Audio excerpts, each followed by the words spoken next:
Anna, my first memory of you was 8 years ago.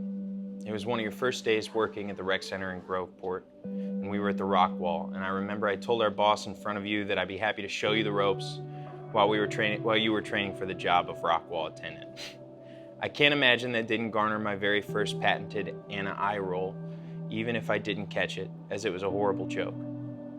I had no idea that that moment would lead me to where I stand right now, and that it would be you instead that would come to show me so many things about myself.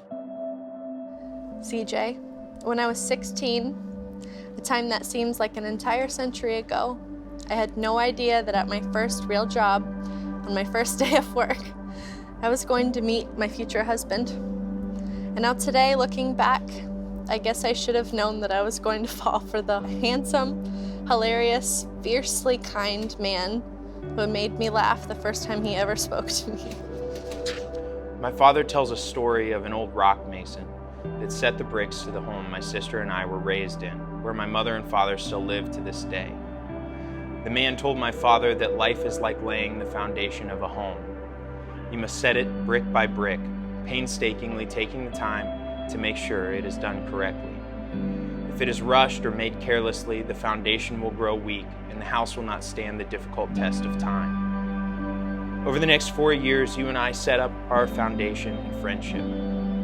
Each day, we slowly but surely learned about each other, laughed together, and helped one another navigate through poor or difficult life decisions. In that time, it quickly became apparent that you were unlike anyone I had ever met. I don't know what I did in my life to deserve the man you are, but I do know that I will spend every second being grateful for it. That is why today, in front of all of our closest family, friends, and loved ones, I vow to honor the gift of your love for the rest of my life. I'm not perfect.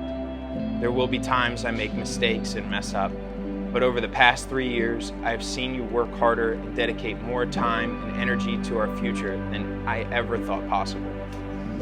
I love your passion for life, CJ, your internal challenge to learn new things every day, to never settle, and to always be growing.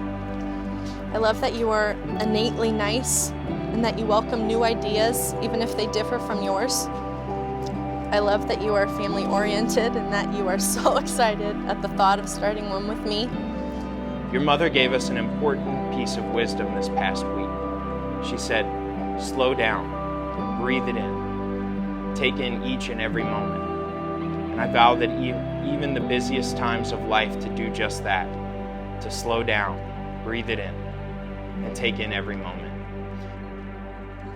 I've never been very strong in my faith, but CJ, meeting you, falling in love with you, and now marrying you makes me that much more confident in God. It was supposed to happen. You and I were supposed to be together. I have no doubt in my heart, and now here we are. I love you with all my heart.